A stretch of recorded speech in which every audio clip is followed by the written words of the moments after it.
Good morning, Shavua Tov. It is a great pleasure to be here. First, I want to convey my gratitude to Chief Rabbi Goldstein for inviting me to this incredible event. I'm very happy to be here, very honored, and I'm really impressed. We're going to study today one pasuk from the Torah. Guess which pasuk we are going to study? The first one, okay? You won't need a text. I will walk you through this verse, which is probably, if not the most important, one of the most important verses in the Hebrew Bible, in the Torah. So the pasuk says, Bereshit bara Elohim et hashamayim vehet haaretz. So first let's see the plain meaning of the words. Bereshit means in the beginning. Actually, Bereshit is a little complicated as a word because it's construed in what is called smichut. And literally it means in the beginning of. So the Torah starts with an enigma because this word in the beginning of is followed by a verb. In the beginning of, created God created heavens and earth. So the traditional explanation of it, there are many. For example, Nachmanides says, Bereshit should be understood in the beginning of time. In our own words, we could say that this in the beginning of means in the beginning of all beginnings. All right? So that's the first word. It's giving us the fact of time. When did this happen? Second word, Bereshit bara. What is bara? God created. And there are at least three ways to express creation in Hebrew, in biblical Hebrew. The word bara is very, very specific.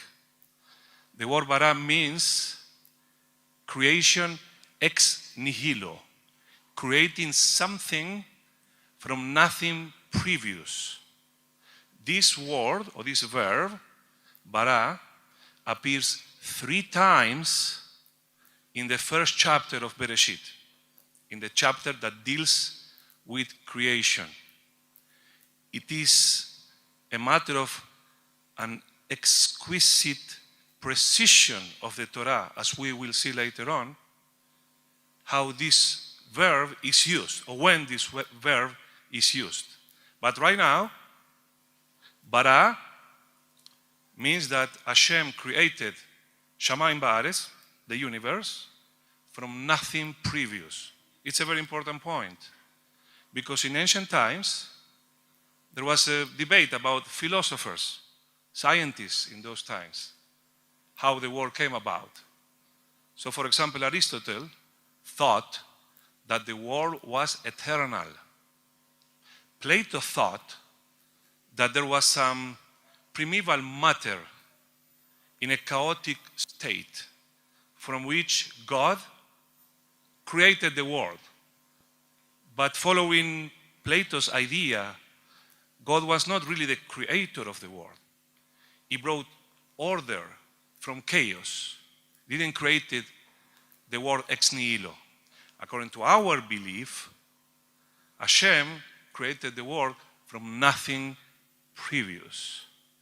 Ex nihilo. Okay? There are other ways to say creation, like for example, litzor, which means to give form to something previous, from the word tzura, or la'asot, which means to make, to improve, or to take something to a second level of creation. These words appear in the first chapter. But as I said, right now we understood the second word, right? Bara, which means creation ex nihilo. Without any doubt, the most important and relevant word of this verse is the next word, which is Elohim, Hashem, God. This is the message of this verse. We don't really care so much about when the world was created or how the world was created. The most important existential question is who created the world?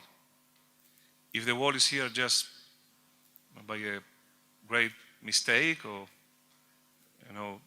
or if it is here by design, by the design of an intelligent designer, by the creator. Elohim is the most important word. And unlike science doesn't have any answer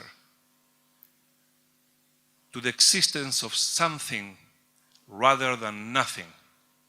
They explain the Big Bang, of course, the big explosion of immensely condensed matter and energy in one initial point, but they cannot explain how this point of mass and energy was there to begin with. And we don't have that problem because we believe in the Creator. And of course, there are some questions you can ask from a scientific point of view that you should not ask from a theological point of view. You must ask where this point of matter came from. But you don't need to ask who created the Creator. Who created the Creator will be as awkward to ask if you say, if the Creator created the world, who created the Creator, will be as if you were asking, if the baker baked the bread, who baked the baker? Okay? Because by definition, God is the Creator, and you cannot apply creation to God. But science should, and it failed, to explain where this immense point of matter, energy, whatever, came from. Clear? So that's the main point. Hashem is the creator of the world. Created it from nothing, at the most absolute beginning. What did he create? Et hashamayim ve'et haaretz. What does the word shamayim means? It's translated by heavens or heaven or the heavens. Doesn't make any difference. And what does it mean, shamayim? To understand shamayim, we have to understand aretz. Aretz means planet Earth.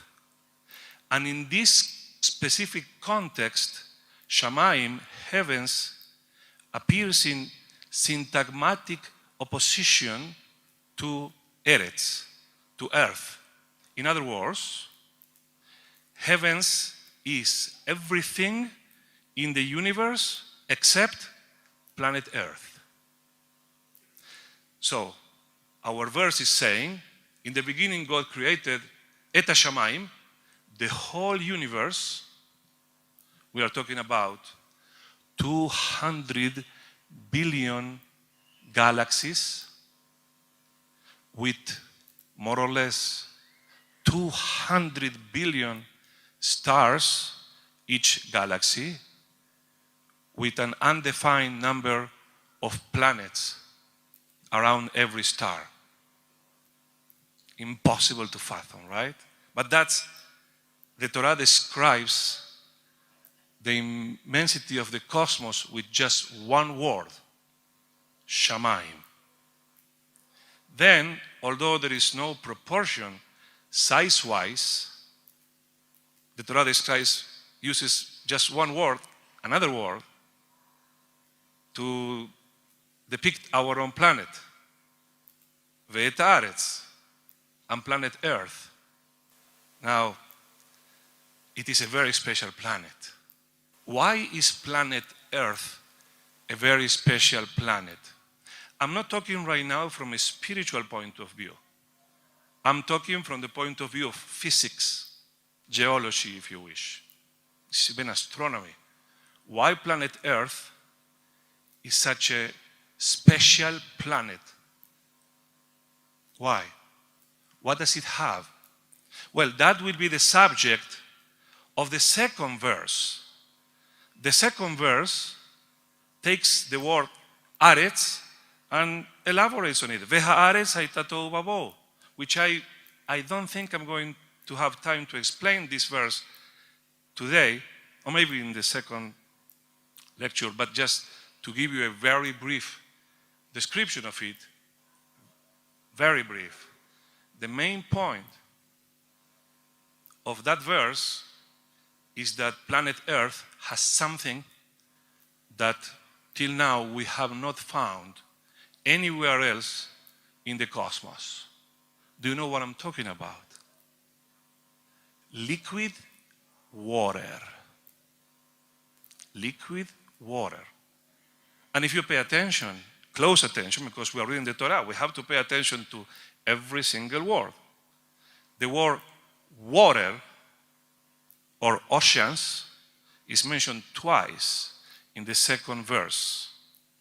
Vechoshech al penei tehom, the word tehom, popular wisdom notwithstanding, doesn't mean abyss. It means, as Rashi says, yam, ocean, the primitive oceans. And then this verse ends with that word again. Veruach Elohim merachefet al penei hamayim. And Ruach Elohim was hovering on the face of the water. Okay, twice is mentioned, oceans and water. Is that clear then? We got an idea of what we're talking about. In the beginning, Hashem created heavens and our planet, planet Earth. All right.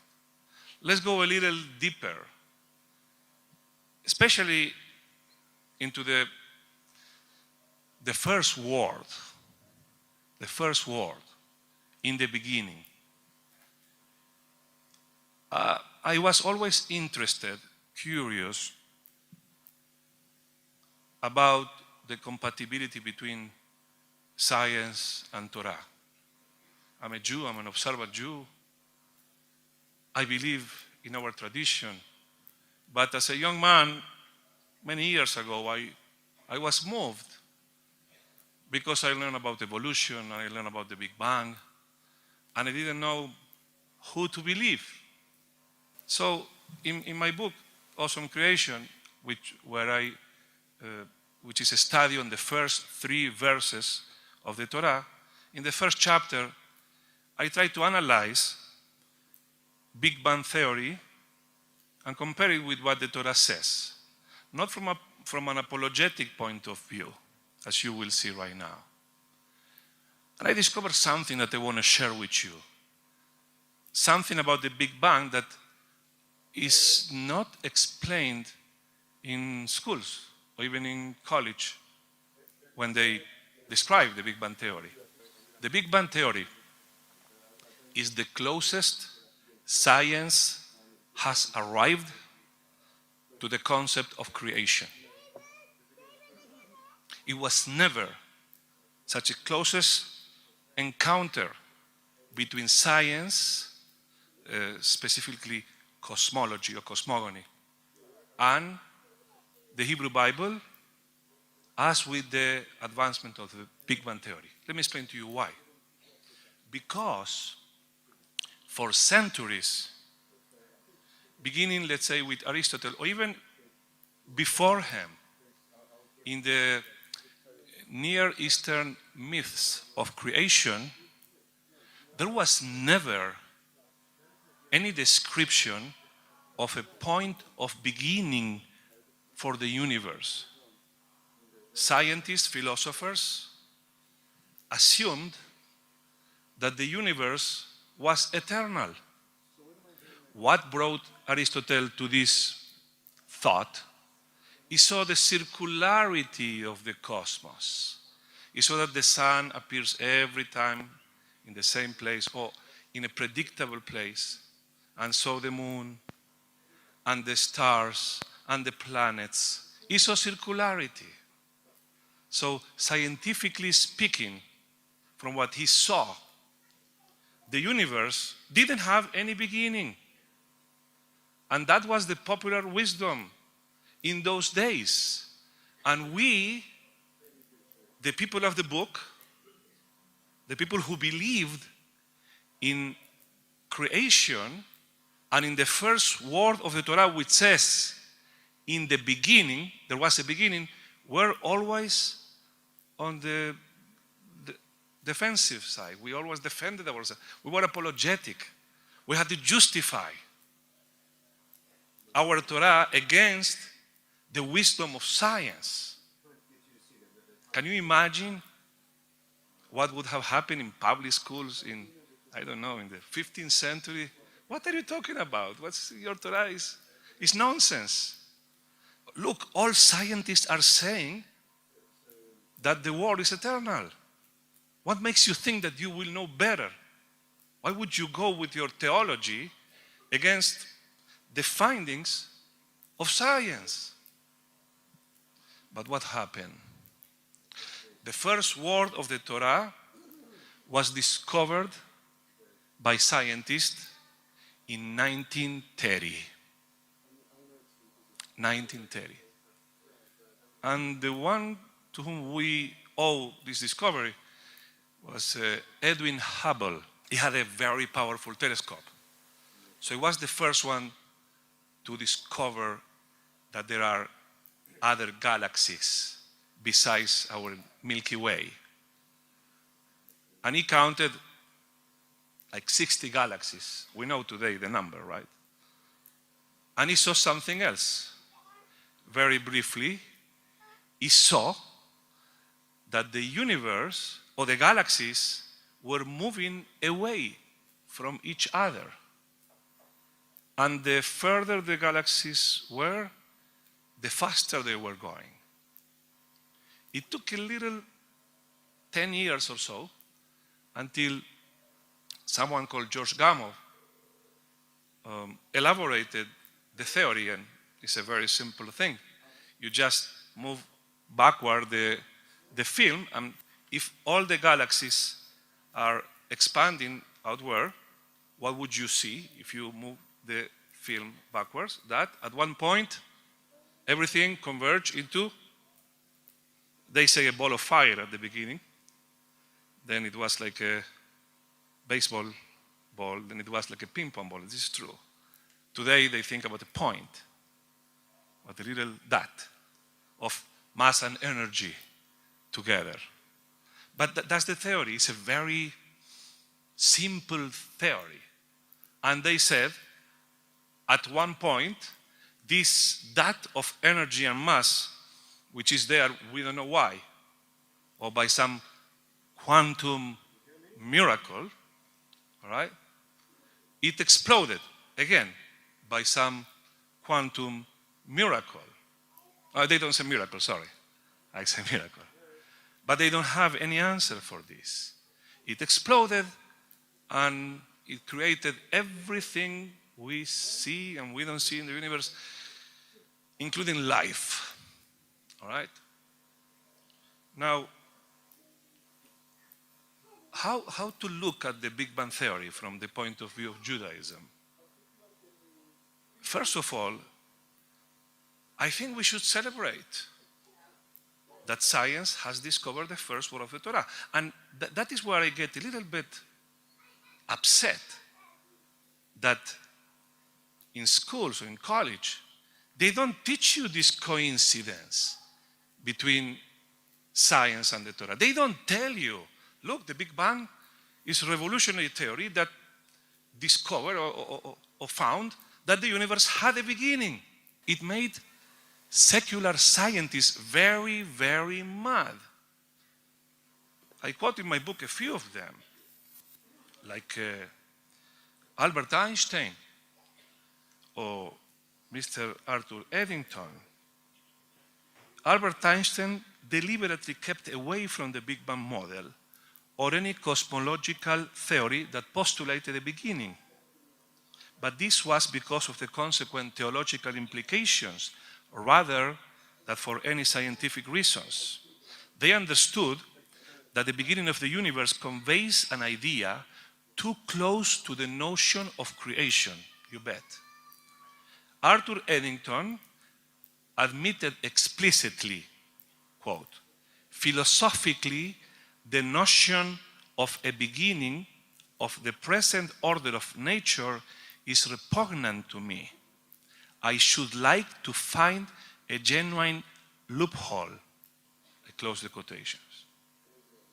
This is more or less 1935, 1940. They were very upset. Actually, even today, scientists are trying to avoid this notion of a beginning. I don't want to go into details, but I give you one or two examples. The idea of the Big Crunch.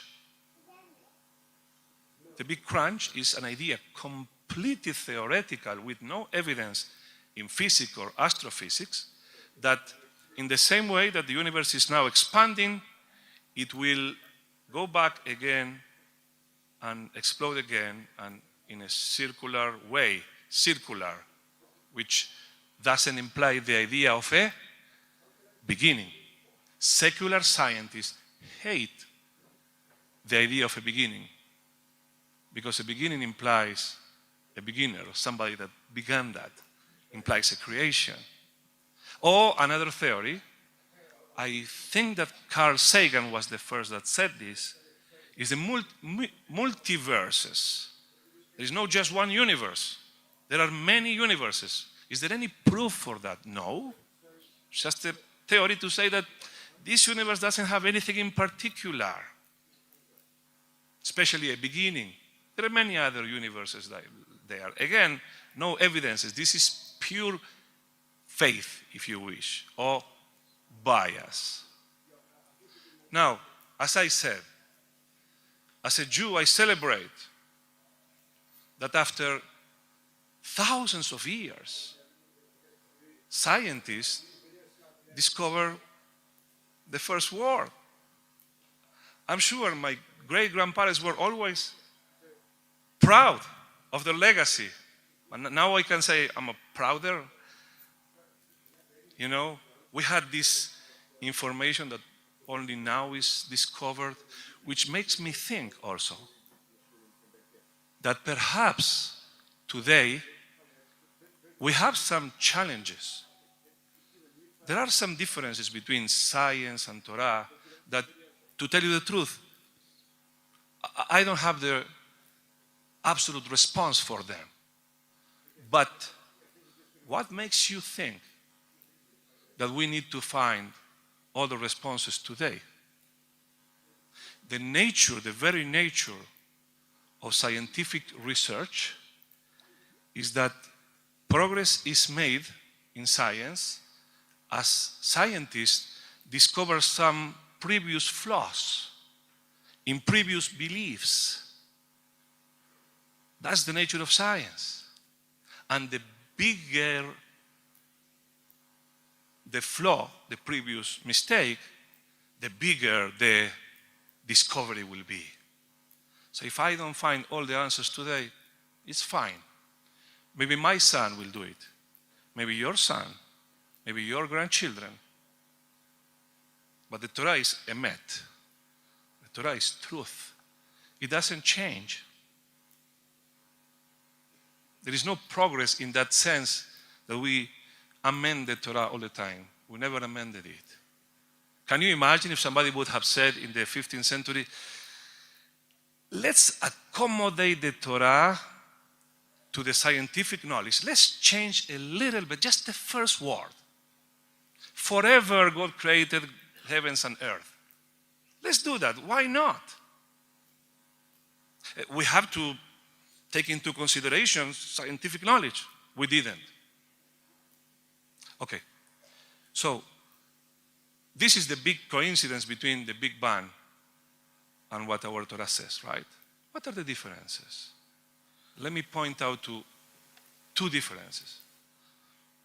The first difference is that we Jews do not believe in in the knowledge of cosmogony or cosmology. We don't believe that we can have access to the second word of the Torah, to bara, to how did Hashem created the world. And if we try to do so, it will only be a reflection of our own reality. Let me explain it to you with a mashal. This metaphor was first formulated by Maimonides in Moreh Nevuchim. I'm going to adapt it a little bit to our modern times. Imagine that robots like intelligent scientists come from a different planet, from a different galaxy, planet X, and they want to study the human species. And they kidnap a 3-year-old boy. They bring it to their spaceship, and they study him.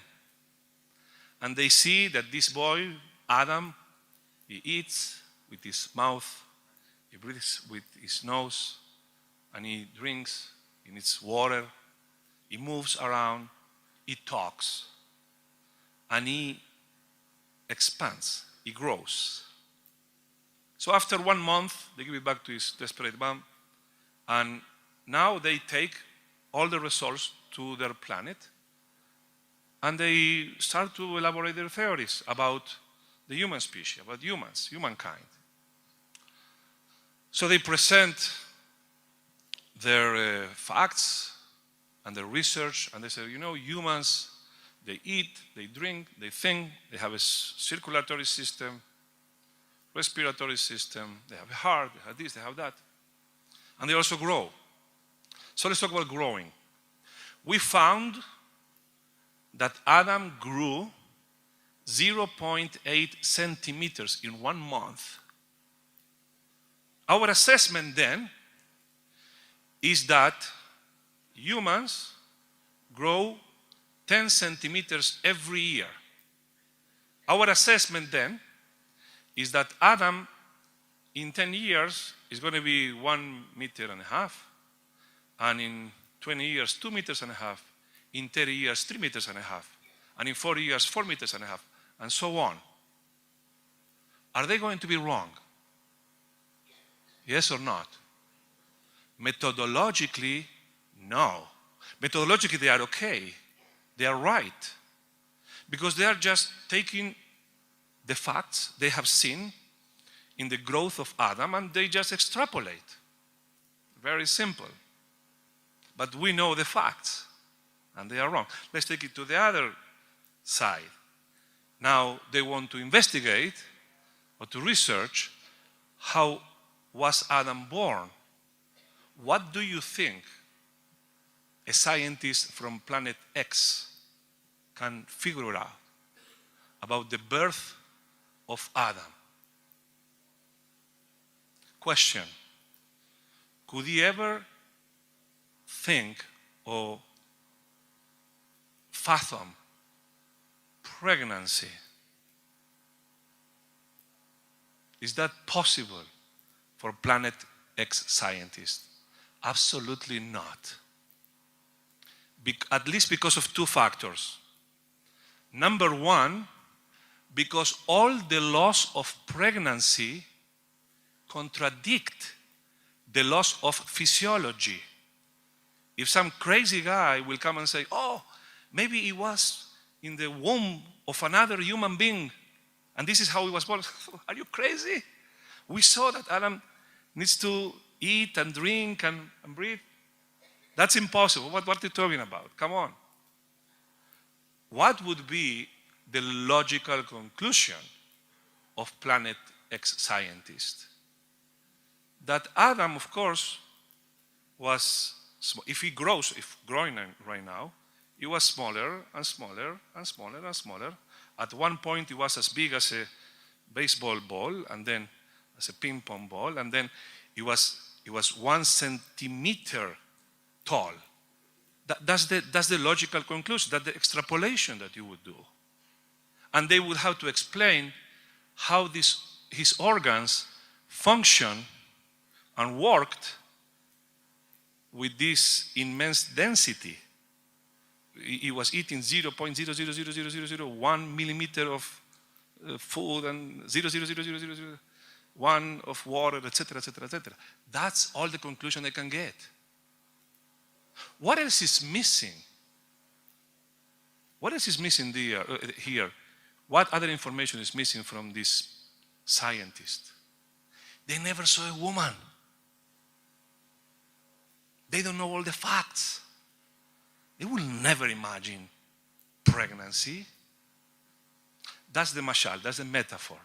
So let me go back to the Big Bang theory and see if you understand what Maimonides says. Maimonides says, cosmology is like embryology. We live in our reality, physics. Physics is like physiology. You cannot deduce embryology from physiology. These are two completely different systems. From a certain point of view, they are like opposite systems. Laws of physiology cannot apply to the laws of embryology and vice versa. Okay? But now, because we live in the world of physics, embryology is inaccessible to us. It's not just unknown, it is unknowable. And it is beyond the power of our imagination.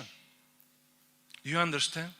This is why the rabbis, our rabbis said that Maaseh Bereshit, the events of the creation of the world, are part of the secrets of the Torah. Not secret in the sense that somebody here knows it and doesn't want to tell us. Secrets or Sitre Torah means that this is information that is not accessible to us. All we can do is to imagine, but again, we're going to project what we know. So in 10 minutes I have, I want to deal a little bit with the issue of time. Because as you see, I said that there are two major differences. One coincidence with the Big Bang, moment of creation, beginning. Two main differences. There are more, but two main differences. First of all, we don't believe in cosmogony. What the Big Bang theory is doing is what? What Planet X scientists did. The only thing they can do is just bring back the movie. But there is no embryology here. They cannot get to the embryology, how the universe was brought into existence by Hashem. And they don't know, well, in the example of Planet X scientists is the woman. Tibiachol, in our example, is Hashem. They don't know or they don't take into consideration the existence of God. In the same way, you will never get to embryology if you are a Planet X scientist and you don't know women. You will never get to creation if you don't believe in a creator. Clear? Now, let's go very briefly to the issue of time.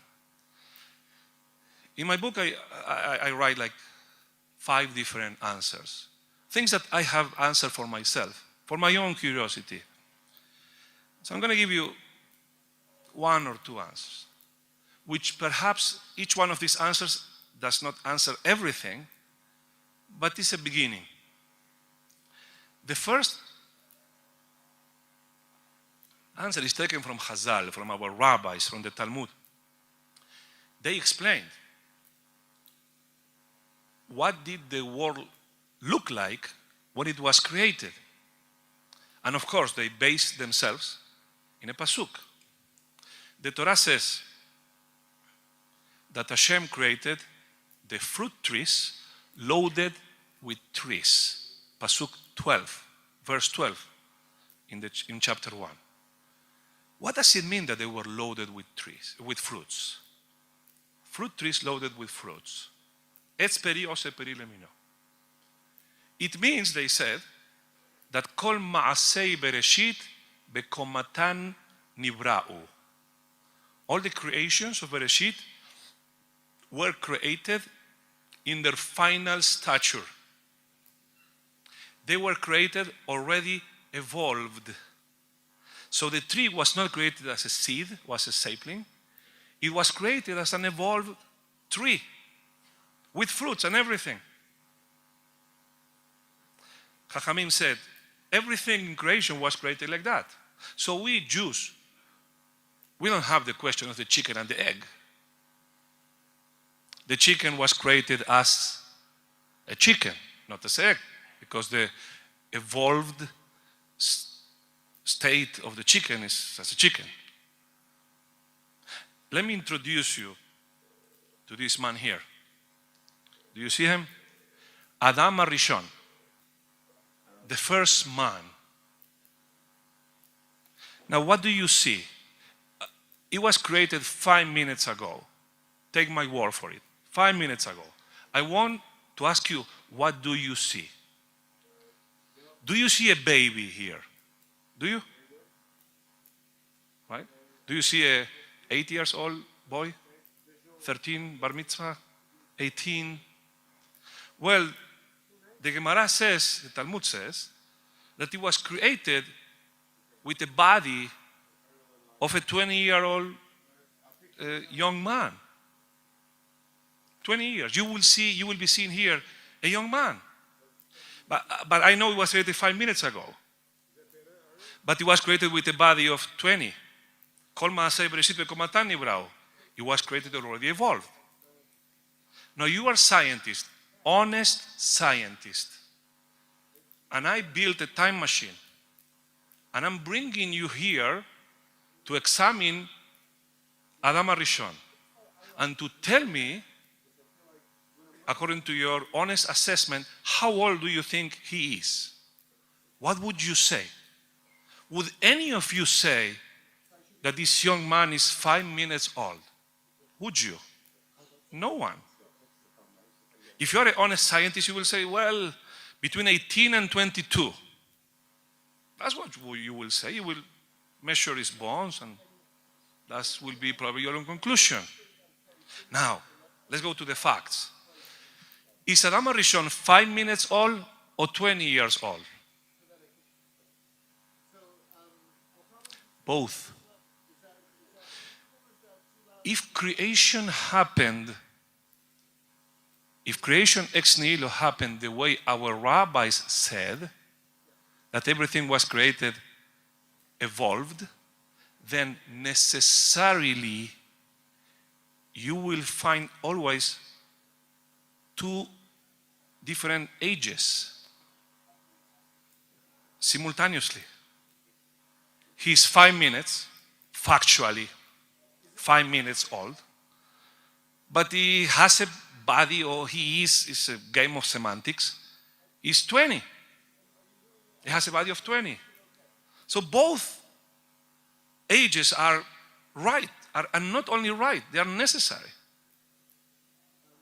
You cannot expect scientists to say 5 minutes old. Oh, that's us. We know the truth. But the fact that it was created, evolved, it gives you these two different simultaneous ages. The same thing with the planet. All right. I say 6 days, you say 6 billion years. What's the difference? You are just calculating how long would have taken to the world to get to what it is without God's intervention, without the act of creation. So you can just name your number. It's fine. It's fine with me. That's answer number one. Something similar and incredible happens also with, let's say, the age of the cosmos. Every day, 3 times a day, we Jewish people, we say in our prayers that Hashem is the creator of the world and also the one that expands heavens. We knew about the expansion of heavens from a long time ago. The first one that formulated this was David HaMelech in Tehillim, Kuf Dalet Barechi Nafshi. He said, Noteh Shamayim. Hashem is the one that stretches, expands heavens. Now, if Hashem is expanding heavens, and he, let's say, places galaxy A here, and then galaxy B 1 million years away from galaxy A, what did Hashem create besides these two galaxies? Space-time. He also created, it was created as a byproduct 1 million years, or 1 billion years. You as a scientist, you will say, well, necessarily these two galaxies, it must have passed 1 billion years between, until they got here. But Hashem is not a Shamayim, he just put it there at the pace of Hashem, which is not limited by the speed of light. Do you see how compatible it is? Last answer, and then I'm going to wrap up. This is a little more complicated, but when did the first day begin? When did the first day end? Vayere vayboker yom echad. It is a transition between darkness and light, day and night, what creates the first day, right? So when did the first day begin? Not the text of the first day, which began undoubtedly in the first pasuk. But when did the first day begin? In pasuk 3, when there is or, which is actually the element that will, by its appearance or disappearance, will define the day, right? If the first day began in pasuk 3, so we have an incredible possibility here, hinted by the famous Tiferet Israel, that perhaps eons of time might have elapsed between the first verse and the appearance of light. You understand?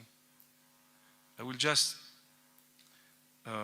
leave it here. So, when your point of departure is the Torah, it is not just that we are not finding anything that contradicts the Torah. We are finding what we were supposed to find.